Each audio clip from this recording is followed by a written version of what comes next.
You will be arrested. I want you to come out and grow up on your own. I want you to walk to the south. You have to come down now. My name is Gloria. Bear flies over water, and I was married to a different tribe, and it's Belmonte now. And I'm a full-blooded Cheyenne River Sioux Indian, and I'm here because I'm worried about my grandchildren and future grandkids, and about the water, and that the water is sacred. We all need water to live. Everybody here, even the plants and the animals, trees, everything. And water is very sacred. We need to keep the water clean. We don't want to contaminate it. That's why me and my tribe came up to support this other Standing Rock tribe.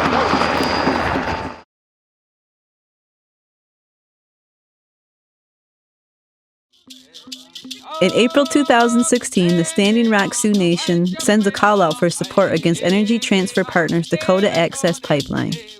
The Black Snake is planned to run through their unceded treaty territory, burial grounds, and underneath Minnesota, the Missouri River. It is the drinking water source for Lakota, Dakota, and Nakota peoples, the Great Sioux Nation, Oshetishikawan, and millions more downstream from DAPL. In the 1960s, the Army Corps of Engineers built dams on Minnesota and Ohio, the river of the Allegheny Seneca. Both communities endured forced relocation from their homes, best farmland, and sacred places.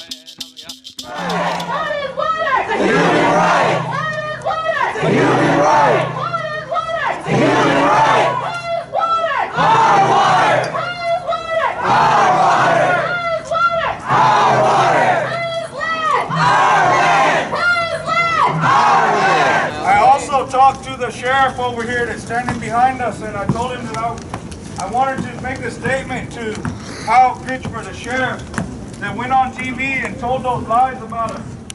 We're preparing to throw pipe bombs at our line, M80s, fireworks, things of that nature to disrupt us, and that in itself makes it an unlawful protest. But it's not right to say something that you know is not true, that could put my people in harm's way. It could put my women and children and the families that are in our encampment in harm's way. For the governor to declare a state of emergency because we're praying, that's not right. I want them to go on TV and to rescind those statements.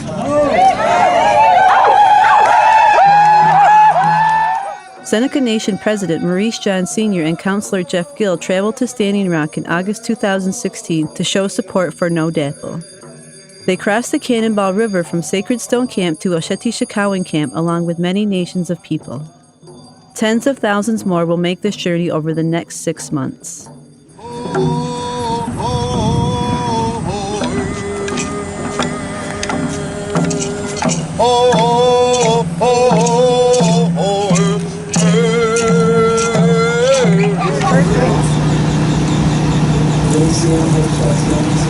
Are you staying for supper? It'd be nice if we had a bigger dinner. The United States Army Corps of Engineers declared war on us, and they won in the courts.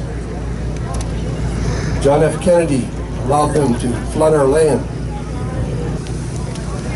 My father and I sat on a hillside, and we watched the floodwaters rise over where we used to live.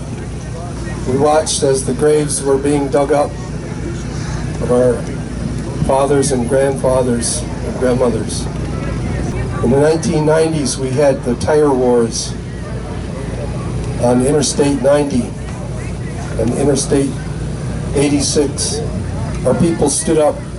Through it all, the young people grow up, and it makes them stronger and it makes us more unified. So we come here with our hearts to tell you that we support you. We're going to pray as hard as we can, and we're going to keep sending Seneca people. Onanda Wat got here to help you.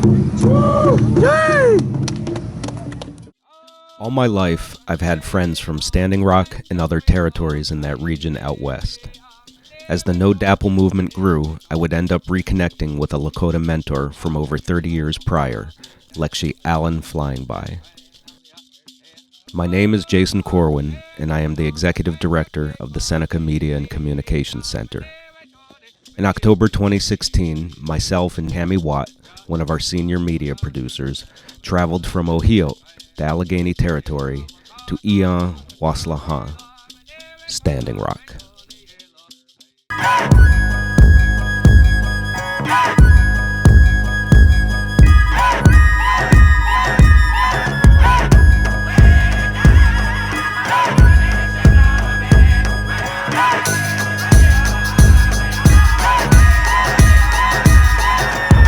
Reporting live from the Standing Rock Res, Dakota warriors about to cut the snake's head off with its head, off with its head. No Dakota access, this is all for the kids. Shout out to Chairman Archambault and the whole tribe. The government stole the Black Hills for gold mines. Now they wanna kill the water with the oil lines, but I spread the message with these cold rhymes. Real facts, real life, and the whole truth.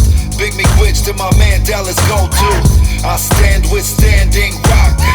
Middle finger to the Morton County cops. You fed the belly of the beast, now we getting full. Man, you messing with descendants of Sitting Bull. Yeah, throw your fist in the air. Time to let the people know why the hell we here. I stand with Standing Rock. I stand with Standing Rock. I stand with Standing Rock. I stand with Standing Rock. I stand with Standing Rock. I stand with Standing Rock. I stand with Standing Rock. I stand with Standing Rock. Reporting live from the Standing Rock Res, Dakota warriors about to cut the snake's head off with its head, off with its head. No Dakota access, this is all for the kids, all for the future, coming from the music. Standing next to the Black Lives Matter movement. We go against the government and the banks. Rest in peace, Russell Mean, shout out Dennis Banks. One time for AIM, one time for change, one time for my natives praying in the rain. On the front lines against the oil pipelines, the government tried to kill us off, it ain't no surprise. The media telling nothing but lies, and they sick the dogs on a spray mace in our eyes. The oil companies started this fight. Remember this message, water is life. I stand with Standing Rock. I stand with Standing Rock. I stand with Standing Rock. I stand with Standing Rock. You guys today, just share some information to you that what happened the other day. I locked down for my relatives and other people. Took them 7 hours to get me out. And in that 7 hours, I was really treated badly by Morton County, Minot PD, all kinds. To me, that kind of really hurt me because, police officers were also saying to me, instead of posting hashtag NoDAPL, you should be posting hashtag build or hashtag build the pipeline. To me, that really hurt me a lot. To see all the land tore up like that and everything, it's hurtful. So when I went to jail, I was telling them that when the police got in the way. They were telling me, young man, you're going to jail today for no reason. All this, you got all these felonies and you got all these misdemeanors. You did it all for no reason. We're going to build a pipeline. That hurt me because that tells you they don't even care about us as Native people. That really hurts me a lot because I'm from here, grew up here. To see all that land tore up, it wasn't ever like that before. Those hills were never scraped down, roads were never made back there. That hurts a lot, but it also, I'm really happy to see all the people come together. I feel really honored to be here, to see and to watch and to be on those lines with those Native youth and the young people here, because like I said, it is our time to step up, and our aunties and uncles did that for us in the 60s and 70s. So, the continuing battle with each tribe is going to be something important for each of us because we all have problems at home, we all have, environmental issues. So, whenever this ends, we're going to go back stronger and we're going to go and continue this fight. you know, as a wildfire, you know, not just here, but, you know, we're all going to go back and we're all going to keep each other unified as much as possible. Thank you, Dallas, and truly thank everybody who took time out of your busy lives, took time out of the risks that you're taking, the leadership that you're gifting to everybody who has gathered here at the confluence of the Cannonball River and the Missouri River in something that I don't think has happened in our hemispheric history. We're talking about something that's truly monumental, truly historic, something that's truly alive right now. And we're a part of that. We're in this moment, which is a sacred moment. And what's going on is a great unraveling. Something amazing and inexplicable is happening here right now. This is the last call out to humanity to say that we've got to find something different, an economic reality based on currency, a fiat currency, carbon economies, the fossil fuel economy. It's just not going to work. Solar energy, wind energy, water energy is our future. It's here, it's ready to go. And at the same time, we're able to talk to each other in a way we've never been able to talk to each other before. We can move here, we can come here together today, and people all over the world who feel exactly the same way we do, hear us, and they're emboldened by us. The Sacred Stone Camp was erected back in April by a dedicated group of pipeline fighters. A lot of veterans of the Keystone XL fight were a part of that. There was a lot of tremendous leaders and leadership by landowner LaDonna Allard, who's right here, April. Stand up. This young woman next to us organized 3 runs, and each one of them was exponentially longer and more arduous. The first run that she just mentioned was within the community. The second run all the way to Omaha, the Army Corps of Engineers office, and that last run, they ran all the way to Washington, D.C.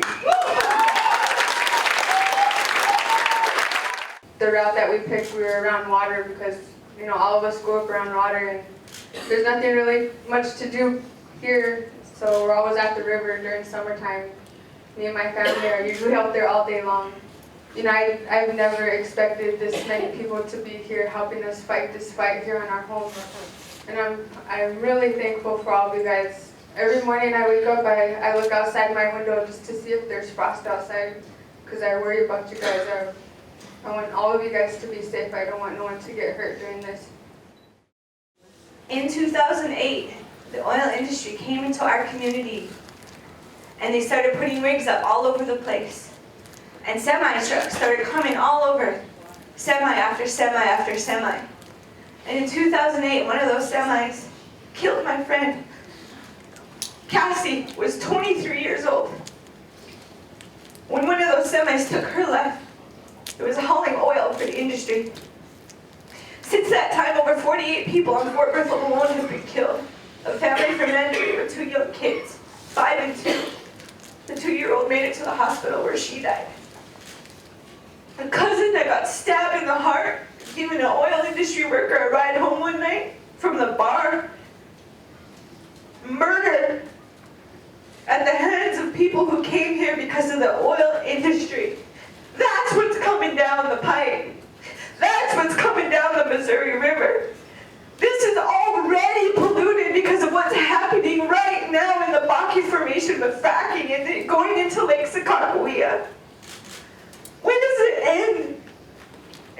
We have to look at this as not just one pipeline fight, which we have been, but as a systems change across the country. Keep the fossil fuels in the ground. Yeah. When they rape the earth and dig into it, when we saw those bulldozers ripping into our sacred sites, as women, we couldn't just stand there and watch them do it. That's why you saw women going out there, tearing down the fence and running out into the fields to stop them physically and put our bodies on the line. Because our blood memory dictates that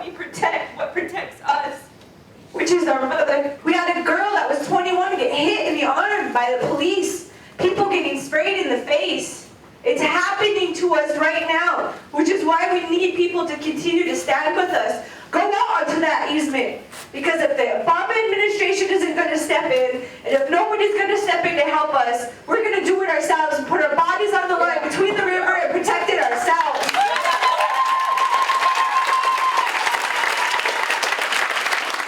There's a large police force that's gathering to the north of the camp. I don't think they're coming in tonight, but I think they are going to come in early in the morning and try to sweep the north camp. They're staging, they put up huge floodlights so you can't see how many of them are staging behind those lights. I did have confirmation of 80 units that were south of Mandan coming this direction. They will be coming in the morning. We will need media support. We'll need everybody there. We need a call out to the rest of the world that we need people here. My main concern is that nobody gets hurt tomorrow and that we can control our people and keep peaceful and prayerful, but at the same time, we know how aggressive the police are and that they're militarized and they're coming in so that DAPL can drill under that highway. They wanted to drill today, and because we set up the north camp, they didn't drill today. They want to sweep us tomorrow and drill tomorrow and have an open beeline from Highway 1806 to the Missouri River. It's important that the rest of the world knows that we're in imminent danger here and we're standing up to protect this water. Not only, like Chase said, this isn't a native issue, this is a human rights issue, and it affects 18 million American citizens in this country. So do the right thing, call your relatives and get them here tonight, because we're going to be facing this enemy in the morning. They're waiting to arrest people. They're probably more units over there that are militarized. Welcome, sir. Trouble.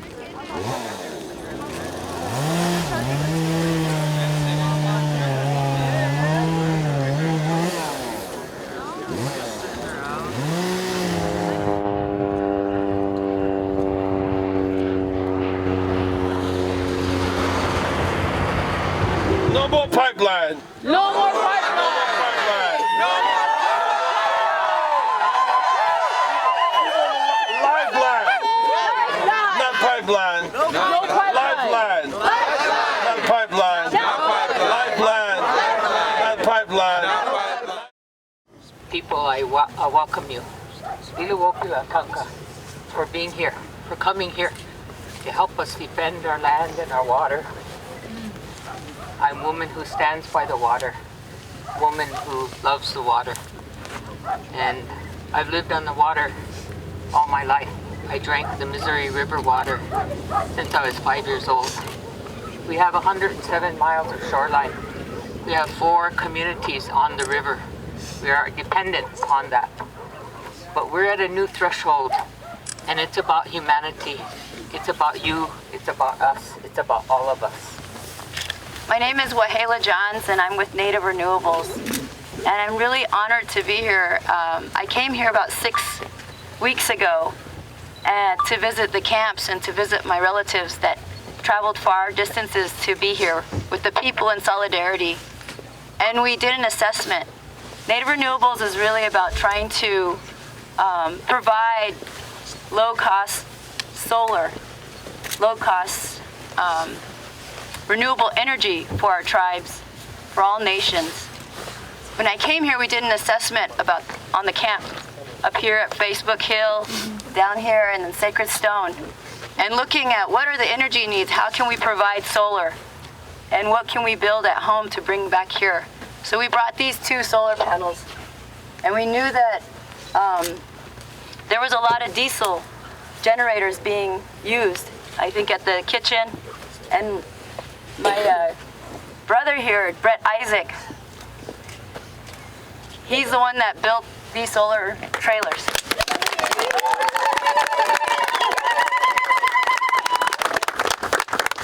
And he provided that solar trailer that's been down there. I don't know how long it's been there, but it's been providing power for the PA system, the kitchen. We knew we could do it. We knew it was going to be a bit tough, but we're res kids, so whatever it takes to get it done, we were ready to do. And this is the payoff, being here. The sun came out as soon as we were able to relax. So Now I'm just going to set these where they need to go. But to actually go and sit next to a trailer, plug your phone in, plug something in, charge it, watch how it interacts with the sun, that changes your perspective on it, much like coming to this camp. You know, it's one thing to view it on Facebook and social media. It's a whole nother thing to feel the vibe here. And I think that this thing that we did with renewable energy, it's going to inspire a lot of people here, because there's a lot of kids here too that, you know, are gaining lifelong experiences. And one of the things they're going to walk away from this camp with is the interaction with renewable energy. You know, they're not going to be so, you know, in the dark when it comes to what solar did for them during this time, what the wind did for them during this time. And when this fight is over, they're going to take that back to their communities. And, you know, the awareness definitely got bigger. The impact of what happened here is definitely going to travel back to the places that, you know, all the camp and the protectors came from. I know that we are strong in spirit, and if you are the righteous, hear it.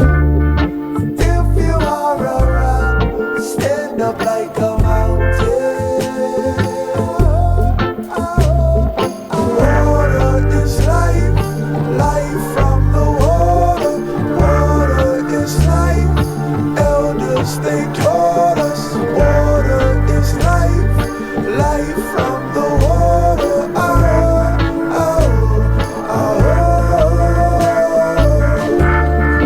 If you are a rock, stand up like a mountain.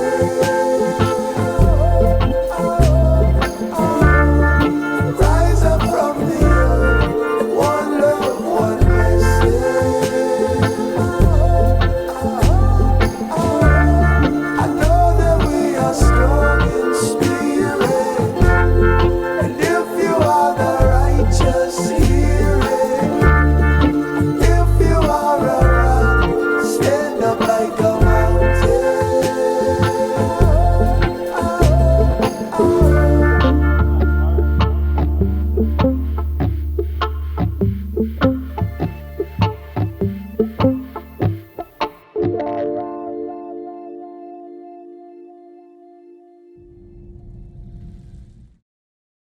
Say they do not want violence, yet they are afraid of police sweeping into the camp. I care for our police officers. I don't want them to get hurt. I don't want our pipeline workers to get hurt. I know they got families to go home to. We're not going to hurt the pipeline workers. We're not going to hurt the police. But, you know, if they choose to do harm to us, there's not much we can do. Protesters say law enforcement is prepping for a raid by continually moving roadblocks closer to the new camp.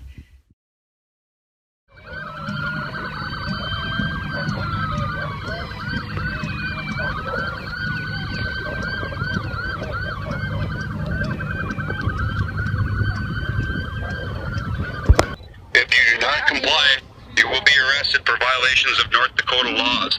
Please disperse now. Hey man, it's going down, bro.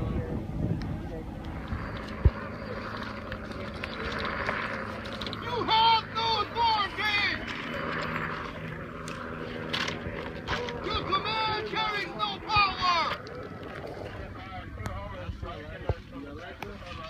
Rolling, it's about. They're behind us?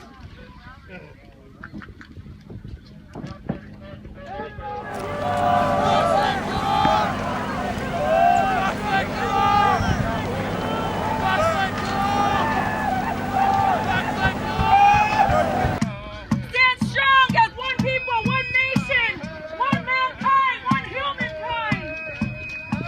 Do so diligently and proud.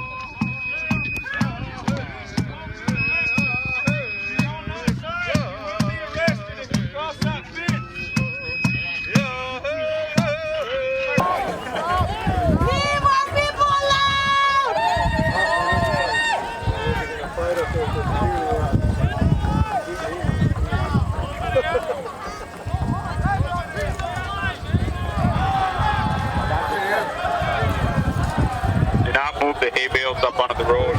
This is genocide!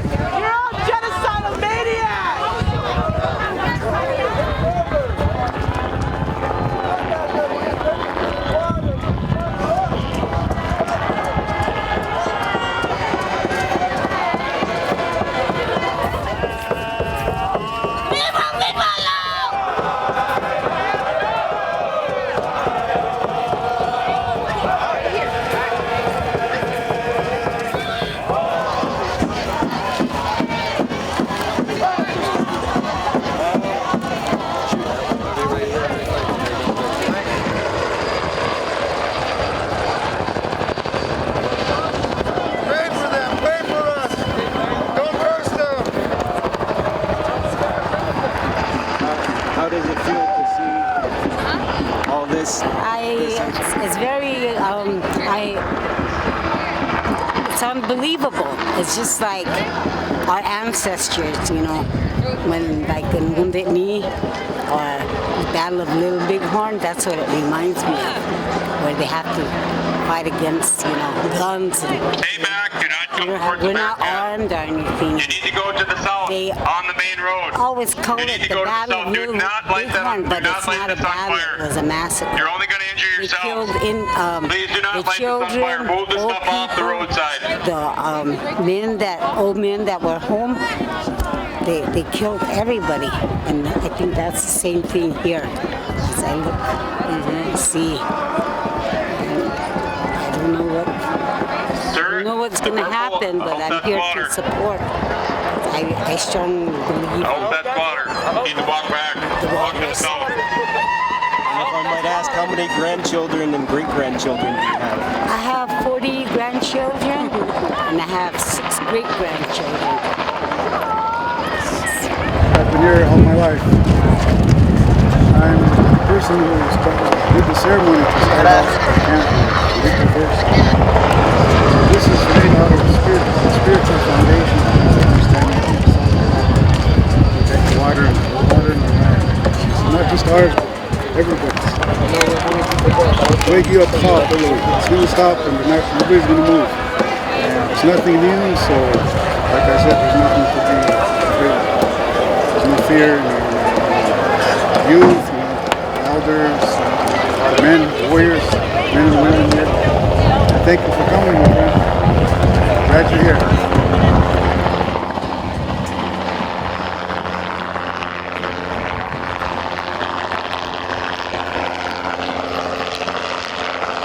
We're going to come forward. We're going to come to the south. Please continue south on the main road. We're here to protect the water for your kids. Your wife's going to call you at home and tell you to go home. Protecting water. Your wife is going to tell you to go home. All we're trying to do is protect this planet. That's all we're trying to do is just protect this planet. Just water. Common sense, man. Water. That's it. Right? Common sense. Search your heart. Search your heart. Search your heart, guys. Search your heart. Look inside there. Close your eyes and search your soul. You know you're wrong. Throw down your stuff. Walk that way. We'll save the water. We'll save it for you, your relatives, anybody that lives down this river, anybody that lives down the Mississippi. We'll save it. You can't go home. You can't go home and say, hey, I helped these guys destroy the planet. Everybody to the right. Right? Common sense, right and wrong. Which one do you want to be on? The right or the wrong side, guys?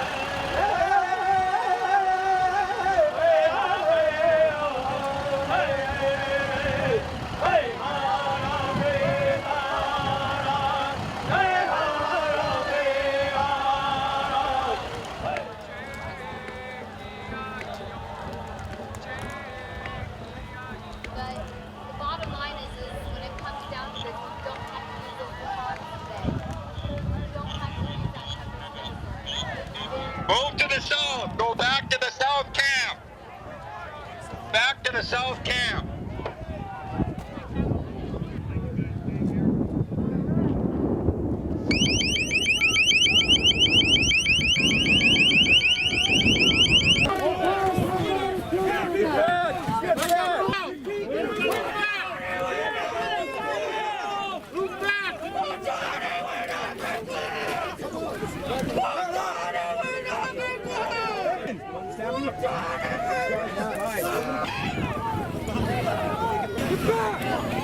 Get the full back!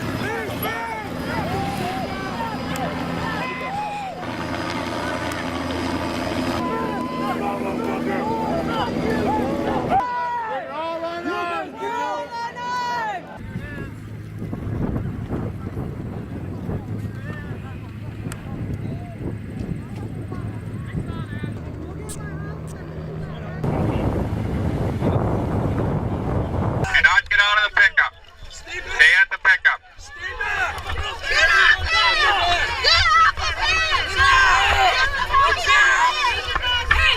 on the roadway.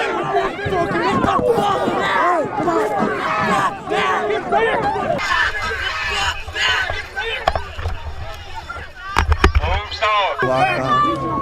Move back, you guys. Move back. Look on your arms! Do not throw objects from the crowd. Move to the south.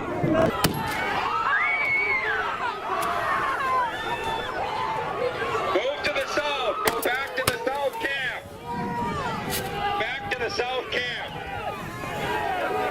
You have someone to take her? Don't let her go? Keep moving back, someone will find you a ride. You can take this truck if you want. Keys are in it. Take this up. They're offering a ride right here. Get in the car. This land needs everything. Look at over there, all the buffalo. Look at all those buffalo. Look at all those buffalo there. They're coming for you guys. Be careful.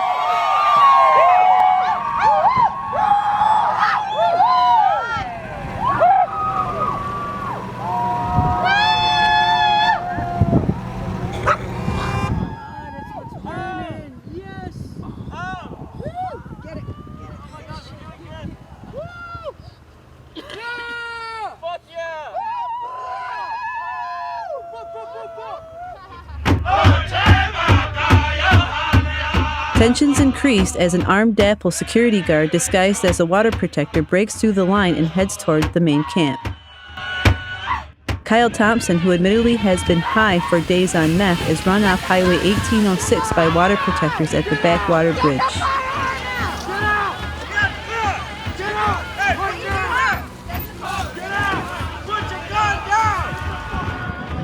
He is an Iraq war veteran and of the 3 affiliated tribes, Mandan, Hidatsa, and Arikara.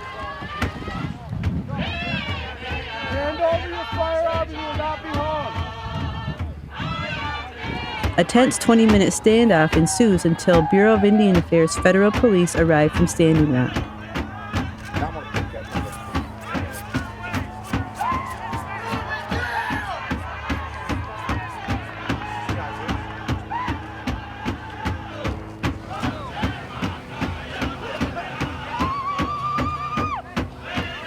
Well, today's been a pretty crazy day. We started out the DAPL workers. The machinery came right over the hill. Just right over the hill, right on to redesecrate the lands and the grounds, and everybody gathered to block them off from coming through, and it just escalated. It escalated to the point of having a roadblock. It escalated to the point of tear gas and people getting taken down again and corralled up. Right now we have, there's 3 different roadblocks going on. There's people all over. They're coming up from behind us. They're coming up. We're circled in. Right now we're circled in. And they're saying everybody who's here is going to be arrested. I mean, we all knew that when we came. There was always that possibility. And originally they had told us that our deadline was the first snowfall. And we were hoping we had at least another week to go, but that didn't happen. Already we just had an incident where one of the DAPL workers tried to pass people along the side. He was pushed into the river. BIA police came and arrested him, which was the first. And he was armed, right? And he was armed. He could not give up his gun. He held his gun the whole time. He was armed, not us. We still aren't armed. We have nothing. Nothing but our prayers, our sage, our medicine, and the determination to stop this black snake. As we go forward and we sing at the river in the coming days, we have to take courage. Lihitia. Take courage and continue. And there will be no black snake crossing treaty territory. Lila Wopila. We're all in this together, even the children. So I want to say to each and every one of you, once again, thank you for returning back here. They gave us a chance to regroup. We need our elderlies up here to encourage us, to give us words of wisdom. We need people that know about our ceremonies to come over and help us reach our goal. We are a spiritual people. We are a praying race of people. And that's why Tukashila put each and every one of you here at this camp. You were brought here. That spirituality brought you here. You felt it. You want to stay here. That's powerful. All your relatives that came, I love you guys. I appreciate you guys. This is why I get up every morning and I sing. And I ask you guys to get up, be awake, be aware, be ready. That comes from our elders. That comes from our aunties and our uncles and our moms and our dads. You guys did good today. Today is just the start of a long battle. At this time, I'd like to ask my Lexi Arvo Looking Horse to come up here and say a few words. I'd like to say, my relatives, that we are the protectors. The Maniwichoni, the water of life, we are the protectors. That's our first medicine here. As we come back here again this day, I'd like to say thank you to each and every one of you that you have given yourself up for our people to stand, go over there to the front lines there. It's a very powerful time today, in this time in our generation right now. We have seen a lot of First Nations people, all the flags here, over 300 flags here. Now we are representing them. So stand strong, my relatives. We need each and every one of you. We're so thankful, those of you that have been here for so long. It's been months now. This is a very, very powerful time. The most powerful time in our generation. Because this is so much that we're up against in this corporate world, when everything's all about money. No, this is all, it's the money, the oil, or spirituality, That's what the elders told us. I've been having meetings with Ocheti Shakoe since this camp first started. Taking part in the ceremonies here, taking part in the ceremonies with the water of life, Maniwichoni. And a lot of our ceremonies, and like all the First Nations people, it's the women that take care of that water, that Maniwichoni. But sometimes we, as medicine people, we help the women. So there's an equal balance in our ways here. Today, we stand as who we are, as a people. That's how this camp started. This is how it started because, like the young people say, enough is enough. And we're here because of these flags that were prayers that have been brought here at Waslaha Standing Rock. So, once again, I honor each and every one of you for being here, protecting that water, that Maniwichoni. That water is life.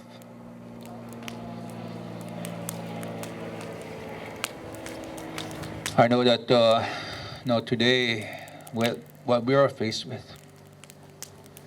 there's a lot of people all over the world looking at us right now. And they're praying with us, but like the elders said, the Spirit would guide you and help you. But it's going to make you humble too. And there's times you feel like, why am I doing this? You can question yourself, but don't ever do that. Don't ever question spirit. Just know that you're doing something right.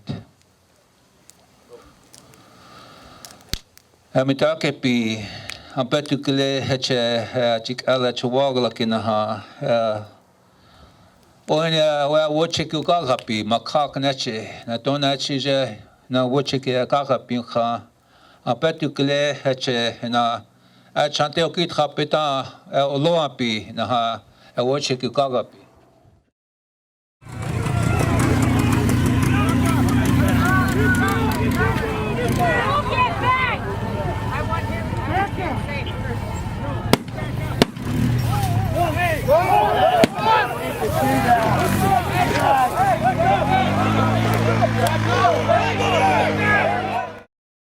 The day after the showdown at the frontline camp, we fly home to a community in shock and mourning from 3 deaths that week, all connected to the opioid epidemic.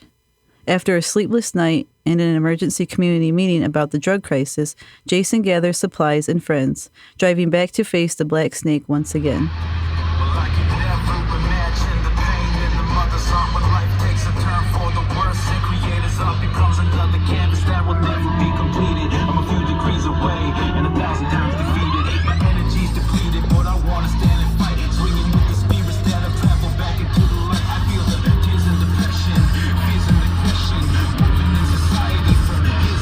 They arrive at Osheti-Shikawin as water protectors brave icy waters and pepper spray in an attempt to non-violently reclaim a burial site that had become a police lookout over the camp.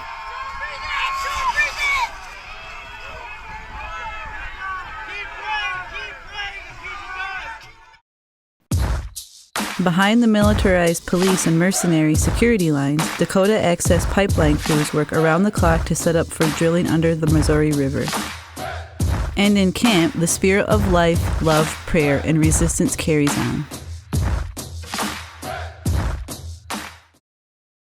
Well, my name is Sarah Patterson. My Indian name is Jo'ai, which means there's dew again. I'm from the Onondaga Nation Eel Clan, and I came out here 3 days ago. I brought my daughter, who's 9 years old. She's from Rosebud. I adopted her, and I asked her, what do you feel, when you're here? And she's like, I feel loved, and it's exactly what it is. You just feel love from everybody.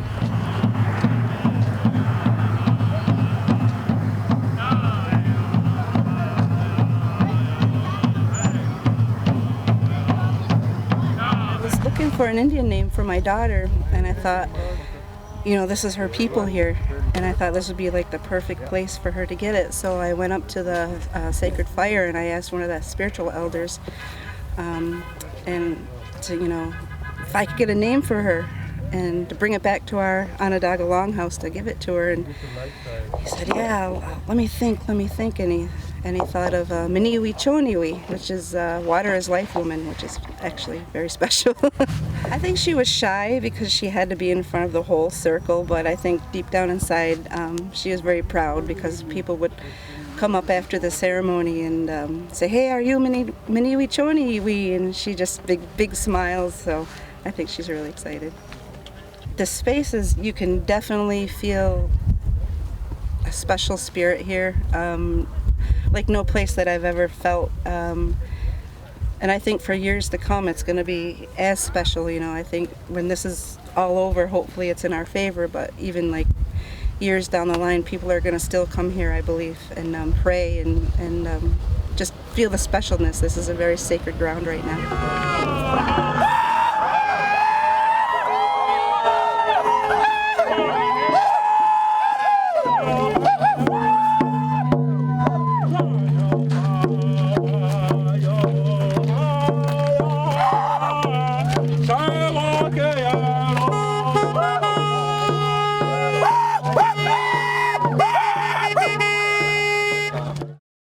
Came to protect the water.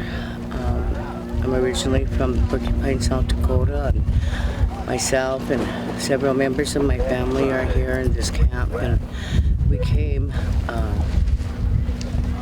almost 3 months ago, And we came to protect the water. We came because the youth put a call out to their people to come and stop DAPL from digging and from going under the Missouri River. It's this Missouri River and the Oglala Aquifer are the last good drinking water here in Lakota territory. And where they're trying to dig right here is on 1851 treaty land. This land was preserved for us, and the reasons why there was a treaty was to allow the settlers to come across our lands peacefully. But as you know, the U.S. Constitution states that treaties are the highest law of the land, but they don't keep their own laws. And now they're criminalizing us and charging us with crimes for protecting the water. This is land that my grandfather bought for Chief Red Cloud, and that's the reason why I'm here. It's because this is our land. I'm here as a water protector and a land defender. I got arrested on October 29th for conspiracy to endanger by fire / explosion. I was also arrested on 2 misdemeanors, engaging in a riot and public nuisance. I plan to fight them all the way. I'm not guilty. The only thing that I'm guilty of is conspiracy to protect the water. And I love my land, I love my culture, I love my people, and I love the water. Water is life, and I feel that it's very important and necessary that we protect our water for our future generations.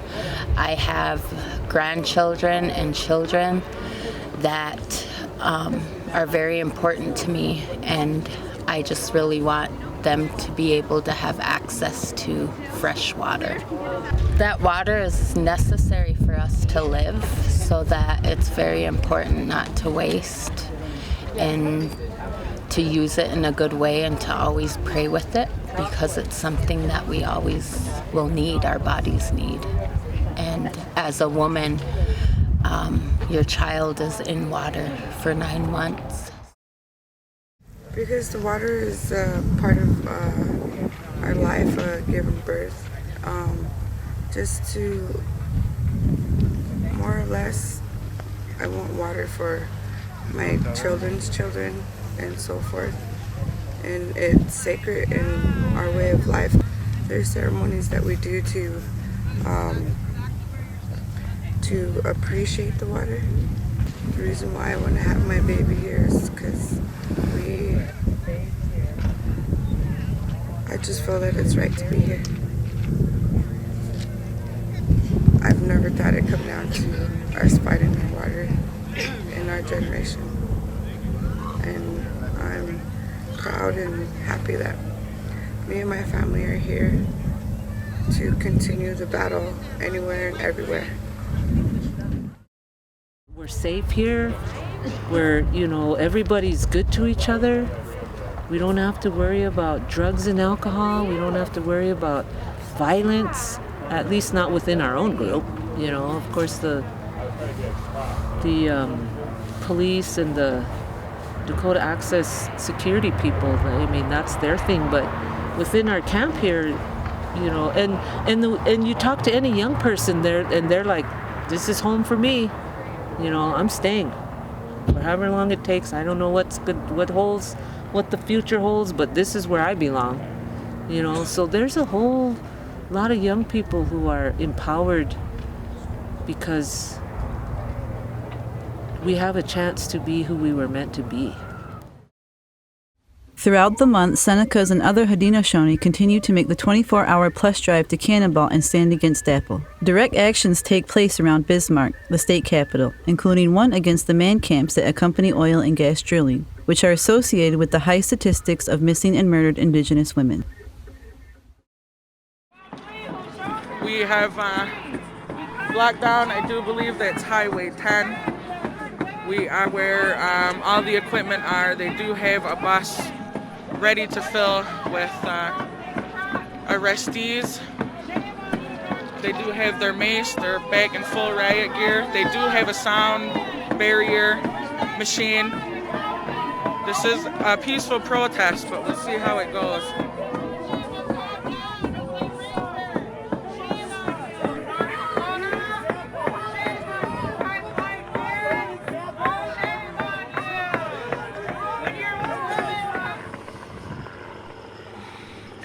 He's got a rubber bullet gun all ready to fire on us. Probably in our vehicles. They all know we are all unarmed. You know how the cops go, they don't care. We've been through this before, haven't we, Seneca Nation?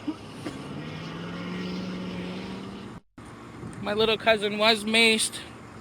They had big bottles of mace, fire extinguisher size, right to the face. They took in women. There were children there. They arrested elders. Around the world, hundreds of rallies and demonstrations are held in support of the NoDAPL movement. On November 12th, over 1,000 people marched from Onondaga Nation territory to downtown Syracuse, New York.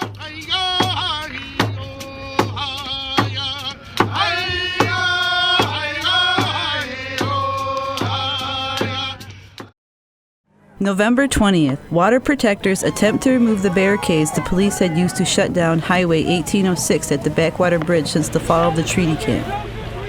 Through social media live streams, tens of thousands of people around the world watch as tear gas, rubber bullets, and concussion grenades are used yet again against unarmed people, while a water cannon sprays them in sub-freezing temperatures.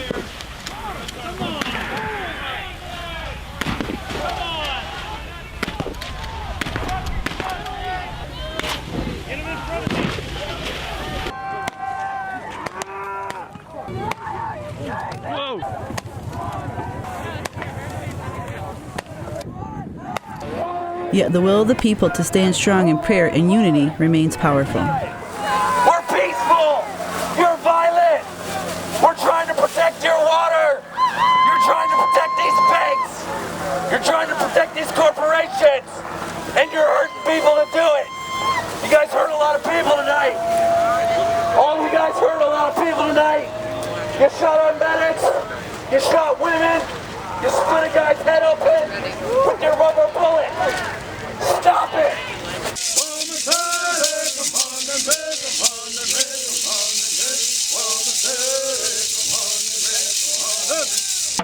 We are sacred stone. Our ancestors stand with us, fighting the black snake. Winnie, water is life.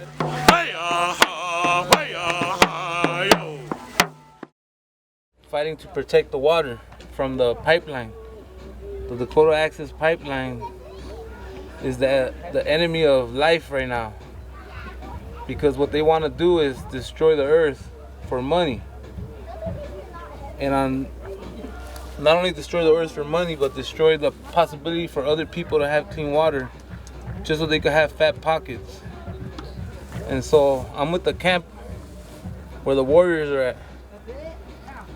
I know they have a few camps and they have names, but they're all warriors for coming and supporting. I want to give this energy of the 2 arrows and the bow to remind the people what the instructions were from the white buffalo calf woman about how she showed up. She came with 2 gifts, and one was a chanupa, and the other one was the 2 arrows with a bow. And the reason for that, from what I was told, is because the 2 arrows, which I'm gonna paint up here, are representing an arrow to feed your family and an arrow to protect your family, and the chanupas to give thanks to creation, to all life. And so this is a powerful ceremony. And we want to remind people that we need to protect the sacred. And that's why the 2 arrows are going to be there. To protect the ceremony. You can't have ceremony with dirty water. It'll kill you. You have to have clean water. And so to protect the ceremony and protect the water, we have to take into account the fact that we have to protect it. If someone's trying to attack your home, it's your job to defend it. We can't call the police because the police are on the side of the people trying to destroy. And they're always going to be on that side. So the people have to organize themselves.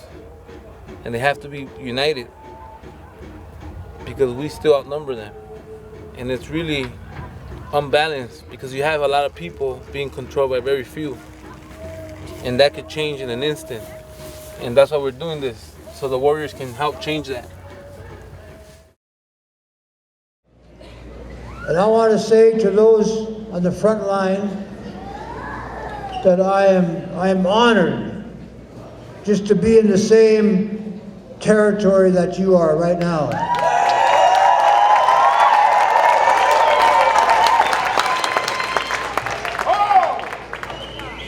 Never in my history of 80 years have I seen such courage as, you know, I'm even talking about wounded knees here, but the courage of those water protectors rises high above it. All my ladies, all my life, give it to the crowd, throw your hands up and say it out loud. We're here, and we ain't going nowhere. We deserve nothing in fear or look over our shoulders. These tears will go until this is over. Mr. Prime Minister, are you hearing this? Over and out, over and out, over and out, yeah. I met somebody who is a very big supporter in my personal life and in my musical endeavors, but she's held right now in the Morton County Jail and charged with attempted murder. So remember this website, it's freeredfawn.com, which will be launched tomorrow. This is a song I played, and it just so happened that she came up to me afterwards and complimented me for playing this particular song.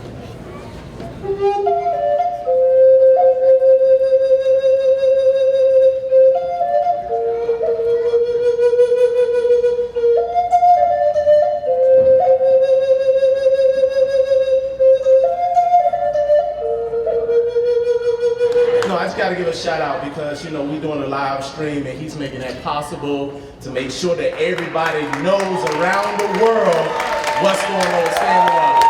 And that's not an easy thing, so we thank you because the world needs to know what's going on here at Standing Rock. The whole world is watching and the whole world is right here with Standing Rock. All right? Shout me, give it to him.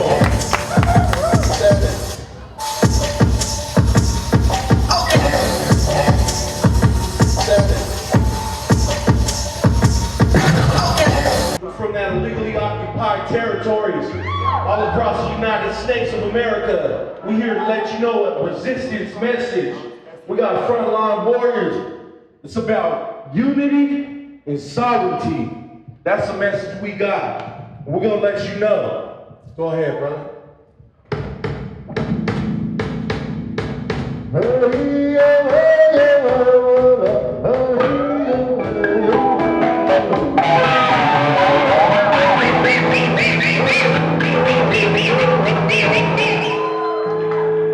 When I say no, y'all say devil. No, no, devil. When I say no, y'all say devil. No,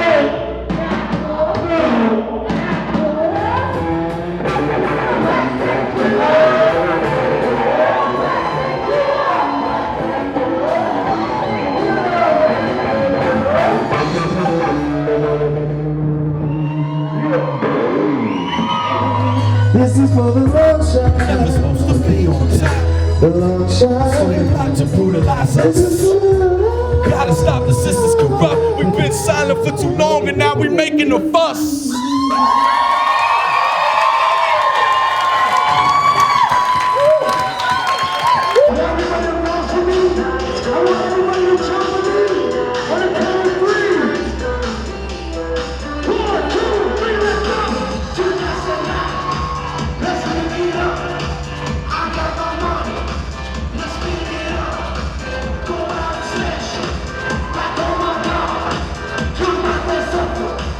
Let's kick it off.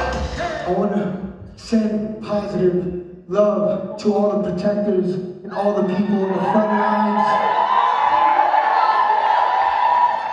And the question, when I walked to the front line and I saw that officer, I said, where is the love? Speed it up, Josh. I found the love right here at Stony Rock. I found the love right here at Stony Rock.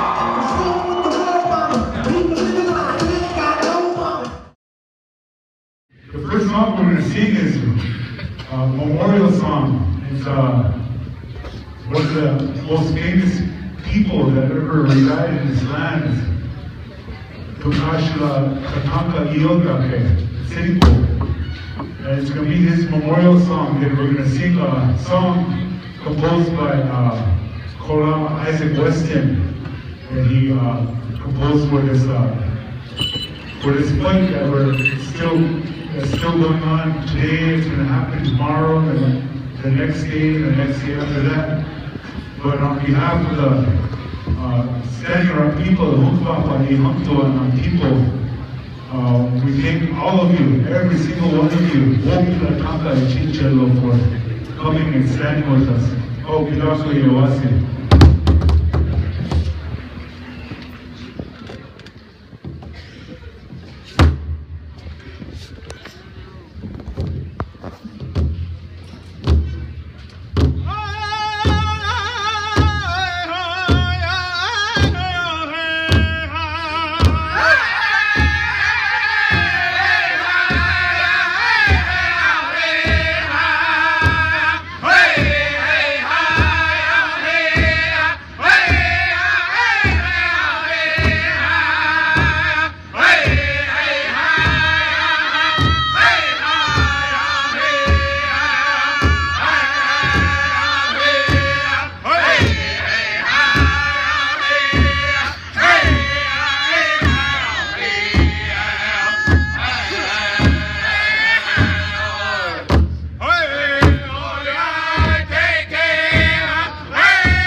On November 24th, the Army Corps of Engineers issues an eviction order for the Osheti-Shikowin camp for December 5th. The following week, thousands more people arrive at the camps for a planned weekend of non-violent civil disobedience actions to be led by a contingent of over 2,000 Native and non-Native armed forces veterans. One family. If we don't stand, who will? On earth. The wind comes in four corners, 4 directions, 4 colors. And death rides on 4 horsemen. A black snake with some black tanks. How much money do these companies need to make? They could drop their product, but they wanna save a buck. Already extracted billions, when is enough enough? I used to be in the oil fields, getting paid, but I quit, cause oil water I can't drink. Look down and see Kamimi Ladai in the mud. I looked up and told myself that enough's enough. Money does not own my soul, living comfortable. It's not in my plans, my hands in the sand. Some things worth more than gold. Some things they can't be sold. Some things can't be replaced. She is your mother, the fresh water is her veins.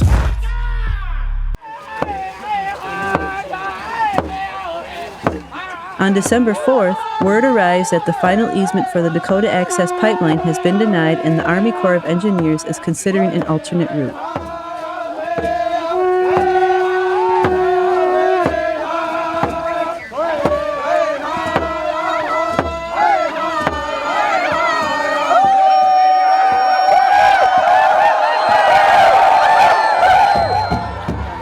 The camp swells to its largest size yet, well over 10,000 people.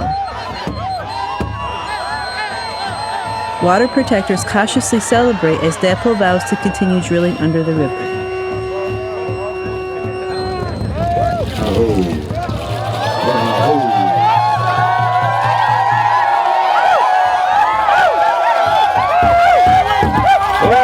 Today was a good day for victory.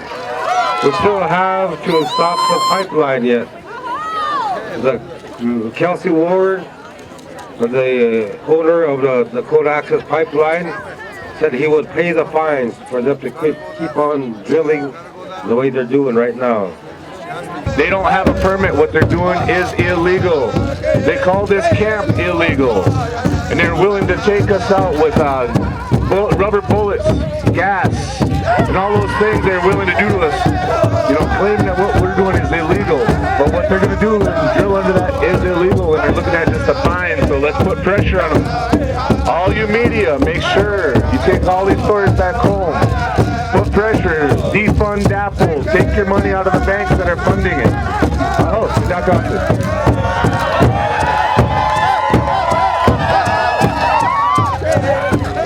Relatives, I want you to realize today is a good day, but I also want you to realize that on Thanksgiving we were given the same promises, and the next day when we woke up, our canoes were destroyed and the razor wire was put up.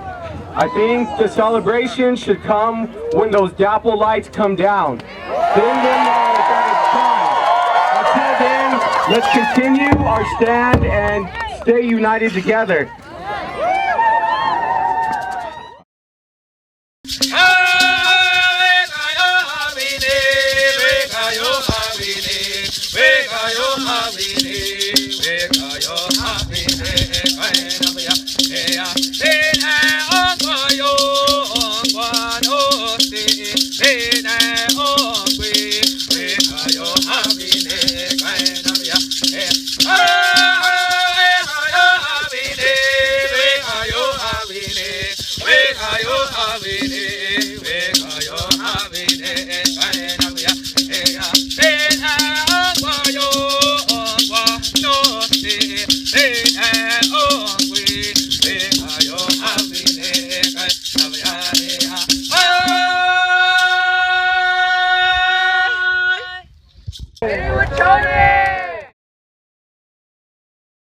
Snow, sleet, and high winds hit the camp hard, catching many unprepared for the harsh winter conditions on the plains. Hundreds are stranded and the road out is littered with car wrecks. Standing Rock Chairman Dave Archambault issues a message to the water protectors. So what we need to do is we have to be proud of what we did. We have to be honored by the victory, and it's time now. It's time to go home. A committed corps of water protectors remain through the brutally cold winter, and the main camp is renamed Osheti Oyate. Seneca's returned home to find trouble brewing in our backyard. The Northern Access Pipeline is slated to transport fracked gas from Pennsylvania through western New York to Canada. It would impact nearly 400 wetlands and cross more than 200 bodies of water, including the Allegheny River and the Cattaraugus Creek just upstream from our territories. President Trump issues executive orders during his first week in office authorizing the completion of the Dakota Access Pipeline and the revival of the Keystone XL pipeline.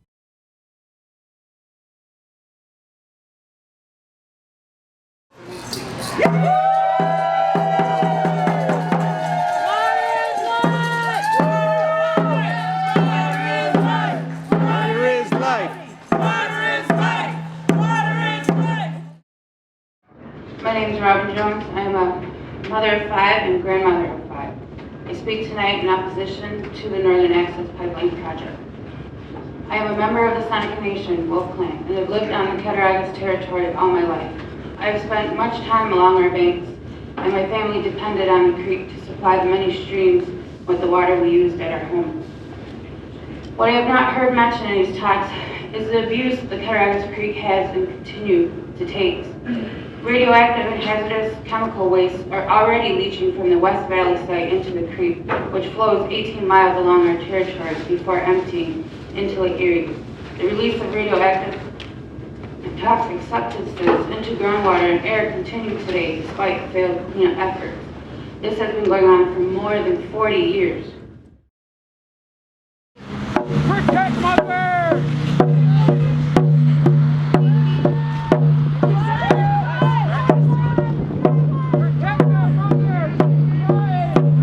No Keystone! This is why we are here. We are standing in solidarity with Standing Rock. We are standing in solidarity for NoNAPL, Northern Access Pipeline. Yeah! Let's keep the message going. It doesn't stop here. Yeah! My name is Darylyn Spruce. I am a part of the CERT team back home, which is the Community Emergency Response Team. I'm also a volunteer fireman, but first and foremost, I am a water protector. So I just want to let you guys know that we are here on this earth for one thing, and we are servants to Mother Earth. We are here to protect her, not keep draining her, and she will let us know. It's pretty much all I have to say. Tami was showing water is life. I have compiled more than 150 spill profiles from the Department of Environmental Conservation's Hazardous Substance Database, and this proves beyond a shadow of a doubt that there have been immense fires, explosions, wastewater releases, toxic chemical discharges from pipelines, compressor stations, gas storage facilities, and related infrastructure. And many of these problems were never cleaned up to New York State standards according to the agency's own data. Who is going to be standing with organized labor when we are fighting for better wages?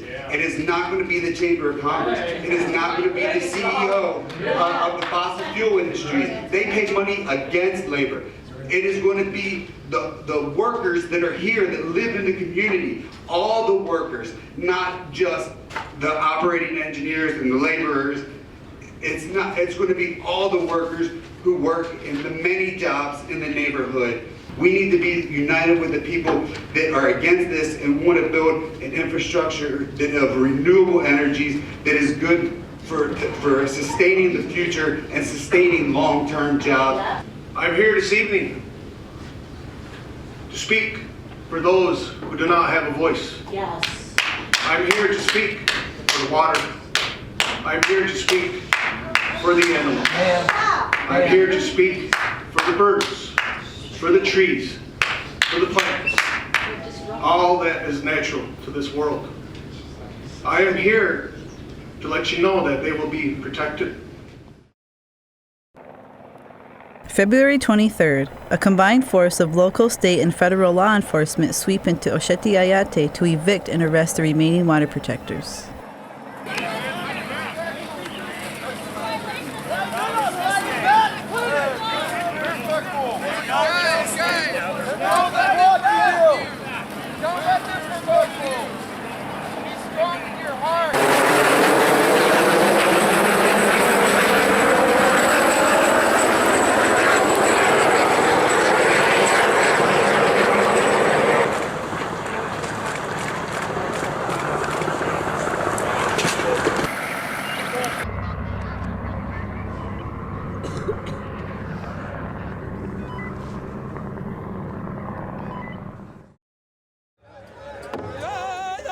March 10th. Thousands of water protectors take their message to Washington, D.C., calling the gathering Native Nations Rise.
I'm here to ensure that the water, the plant life, the animal kingdom continues to be honored, continues to be respected, because without water, plant life, animal kingdom, we as a human race die.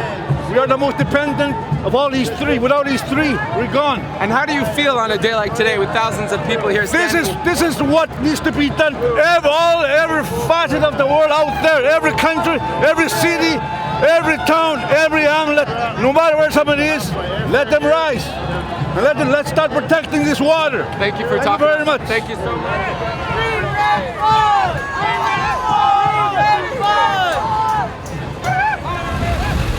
Honor that freedom. Water is life. Honor the freedom.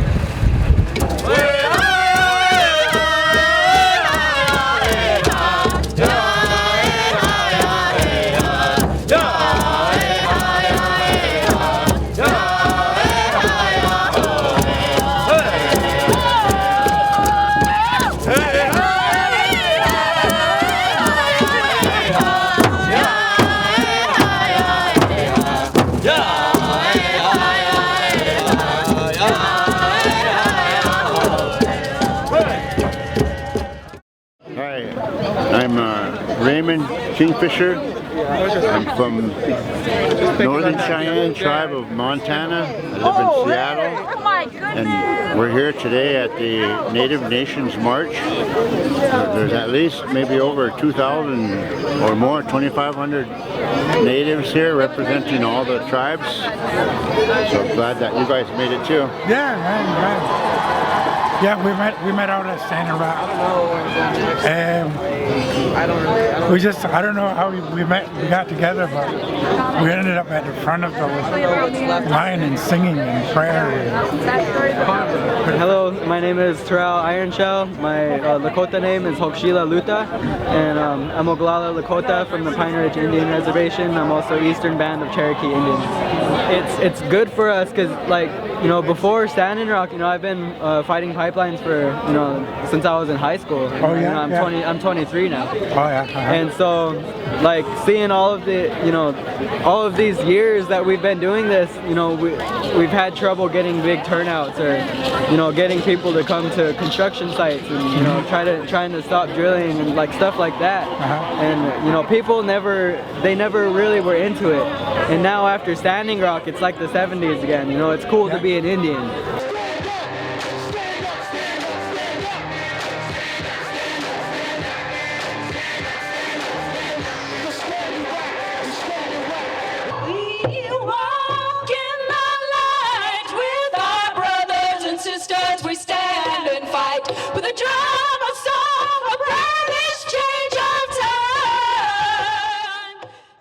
On April 8, 2017, the New York State Department of Environmental Conservation rejects National Fuel's permit application, citing numerous concerns about impacts on wetlands, water bodies, fish, and wildlife along the route.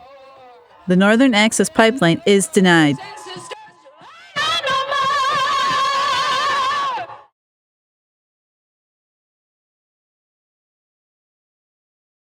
June 1st, 2017, the Dakota Access Pipeline begins full commercial operation. It leaks at least 5 times in its first 6 months.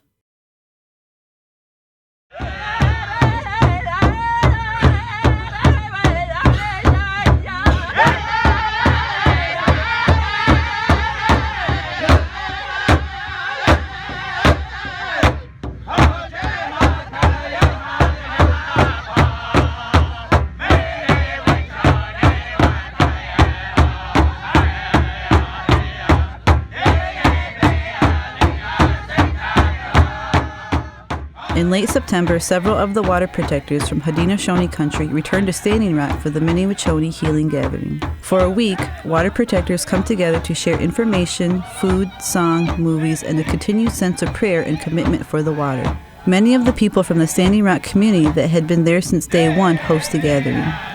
A small Haudenosaunee camp is reborn and hosts the most singing every night, drawing many to its campfire.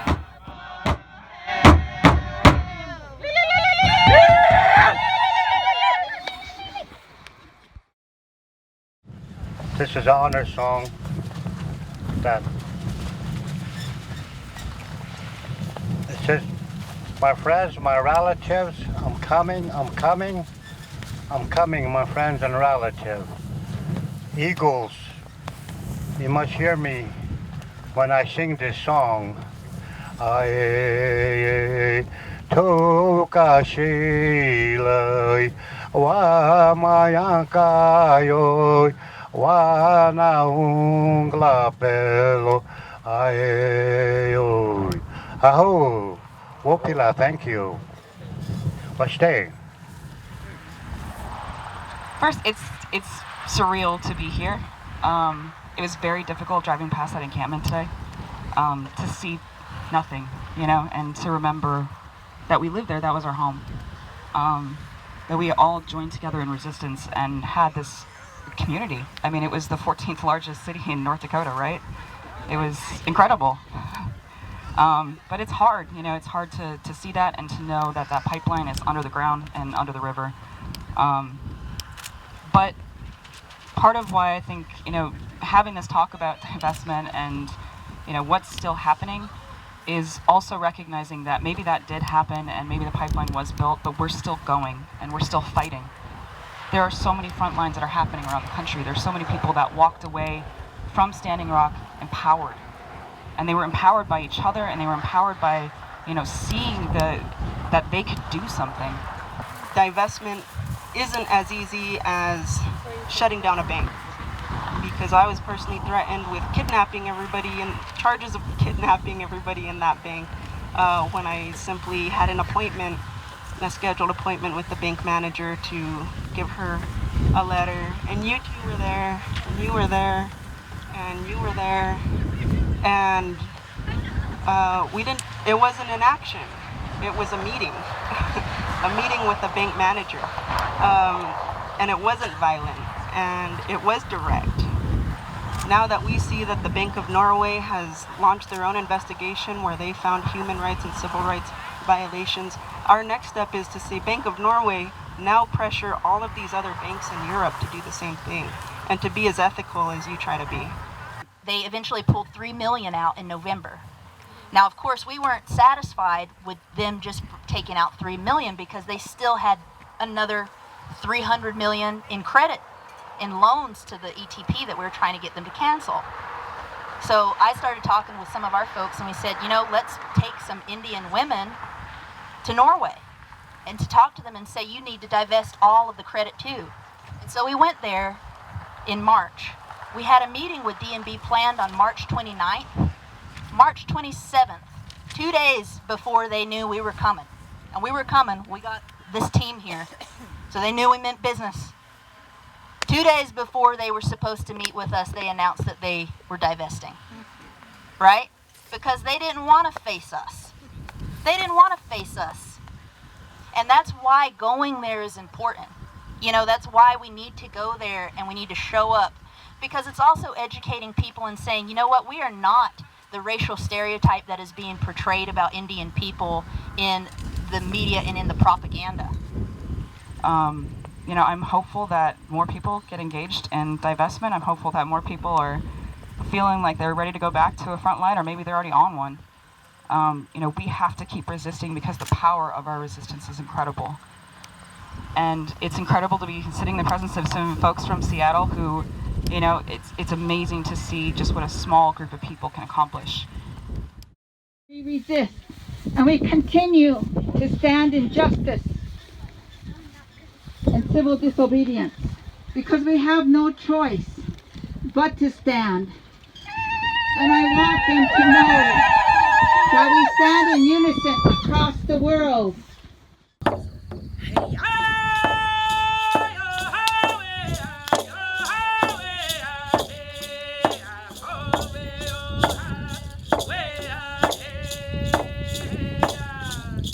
We're at the drug epidemic meeting, and it was like I felt like our community needed change and our community needed to heal, and our community seemed so fractured, and you know, there was so much hurt, and you know, the call out here was maybe to find some of that way to heal and find some of that energy to help us bring it back, because it seemed so heavy back at home. We got out here and we jumped right into helping out, and it was a different life out here without the electricity and the water. Like Sis said, you know, we had to help chop wood and haul water and cook, and you know, and everybody worked together. Like the entire 2,500 people that were there when we got there all helped out, and they're all friendly. And if they saw you, it was always a good morning and a smile and a how can I help you and what do you need, and it was like man, it just made my heart feel good that there was actually kindness and compassion in the world, and it was a real good feeling that first time. It was really, the feeling I had was overwhelming of all the people that were there, but as soon as you hit the gate, they're like, welcome home, and that made you feel good. Oh, is that scary? Oh man, it was just overwhelming. And I was glad to be a part of it and glad to be there. And I didn't want to leave.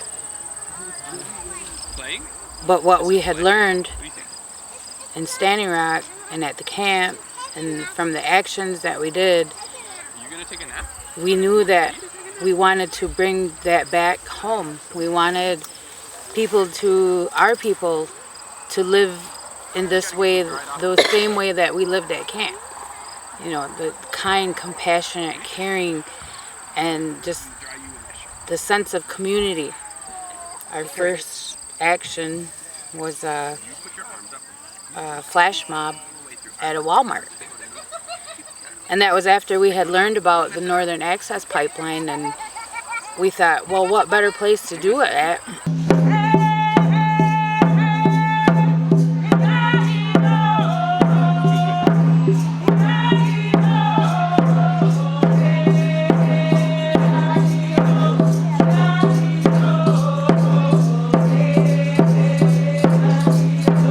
Because all the people that shop at Walmart that are a part of that community may not even know what's going on in their own backyard. So we thought that was a perfect place, and that was where we were going to find the real people. Like when we went home and we did have that strong energy and you know, to help out with the Northern Access Pipeline, we've done a lot of stuff. We've gone to DEC meetings, and we went out to Albany, and we've traveled, I mean, to help, because you know, in the end, that's our Cattaraugus Creek that's gonna go through, you know, and actually it's going right through the aquifer. I was again thankful that it didn't go through. Oh yeah, the permits were denied, and man, we were like texting each other and hooping and hollering, and it was great. Bring it on, NoNAPL. NoNAPL. That's what you're saying this movement is about. Yeah. It's about the women. The women coming back, getting our voice back, and getting everybody, you know, straightened up. Yeah. Well, on my mom's side, of course, I'm an enrolled member of the Seneca Nation Turtle Clan. But on my dad's side, I'm a member here, well, he's a member of the 3 affiliated tribes, the Mandan, Haudenosaunee, Seneca Nation, and also a descendant of the Standing Rock Sioux tribe. I'm a descendant of Chief Two Bears, who was a prominent leader here during some very tribulous times, during the Whitestone Massacre, the Battle of Little Bighorn, or else the Greasy Grass. So one day I just decided to listen to what my friends were saying and get out here. And I got out here on September 3rd, which was the day when the dog attacks happened. It was hard to come here and then experience that, especially, you know, lo and behold, finding out that that was on our Ikura burial grounds. And I came back serving as an emergency medical technician here on a Watechi Shikoi camp, and also at Rosebud and Sacred Stone. But feels good to be here, back with our brothers and sisters that we've made friends with. I know I was walking around here, a couple people, they're like, hey, I know you from somewhere. I says, did you get hurt while you're here? They're like, well, I was at the medic tent. And I said, yeah, that's probably where you say, oh yeah, I remember you. So it feels good just to have those little moments with everybody here, reconnect with some family members I haven't seen in a while. The moment I came back, landed in Bismarck and was driving down 1806, and it just felt this overwhelming appreciation, gratitude for all that was done here, all that we worked for, And still it was hard driving by seeing the pipeline in, but the appreciation, gratitude was for bringing us back to our roots, literally.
She goes from making fried bread to the front line.